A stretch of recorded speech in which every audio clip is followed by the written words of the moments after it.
இனிப்பான கரும்பை சுவைக்காமல் யாரும் ருசி காண முடியுமா சொல் மனமே. ரட்சிக்கின்ற தேவனின் சக்தியினை உணர நம்பிக்கை வைத்தே வந்தாள் நலம் பெறலாம்.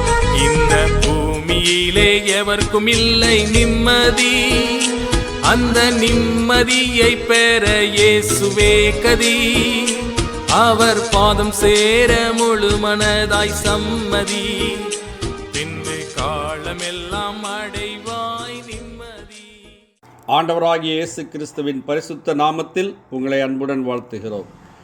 பரிசுத்த வேதாகமத்தில் யோவான் எழுதின சுவிசேஷம் 1 அதிகாரம் 16 வசனத்தில் நாம் இவ்வாறு வாசிக்கிறோம். அவருடைய பரிபூரணத்தினால் நாம் எல்லாரும் கிருபையின் மேல் கிருபை பெற்றோம் என்று யோவான் எழுதுகிறார். இந்த வசனத்திலே கிருபையின் மேல் கிருபை என்கிற ஒரு பதத்தை நாம் பார்க்கிறோம்.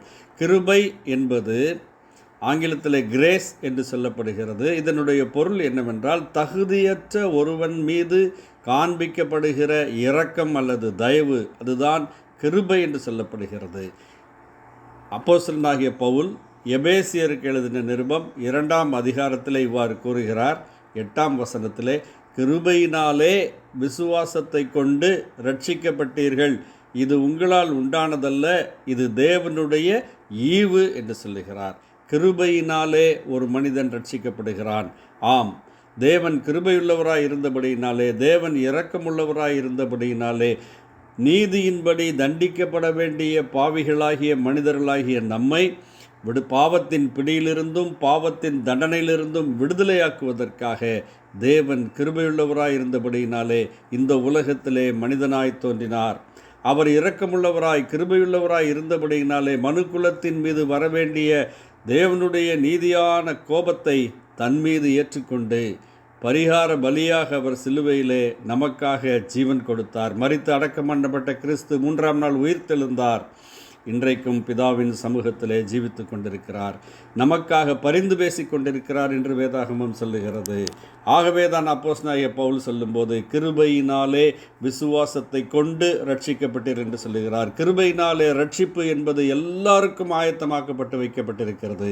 ஆனால் யாரெல்லாம் தங்களை பாவிகள் என்று உணர்ந்து இந்த பாவத்திற்கு பரிகார பலியாக ஆண்டவராகிய இயேசு கிறிஸ்து சிலுவையிலே மரித்தார், அடக்கம் பண்ணப்பட்ட கிறிஸ்து 3ஆம் நாள் உயிர்த்தெழுந்தார், இந்த பரிகார பலி ஏற்றுக்கொள்ளப்பட்டது என்பதை அவர்கள் நம்பி விசுவாசித்து ஏற்றுக்கொள்கிறார்களோ அவர்களுக்கு இந்த மன்னிப்பு இலவசமாய் வழங்கப்படுகிறது.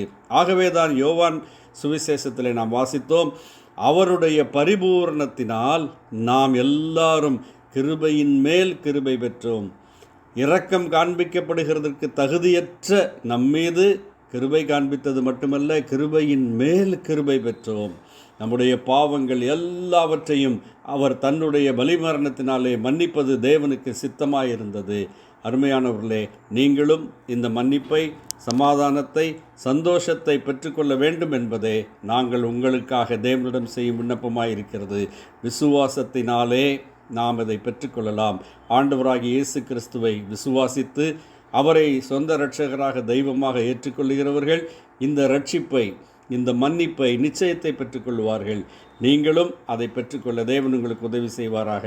ஆமேன். நன்றி.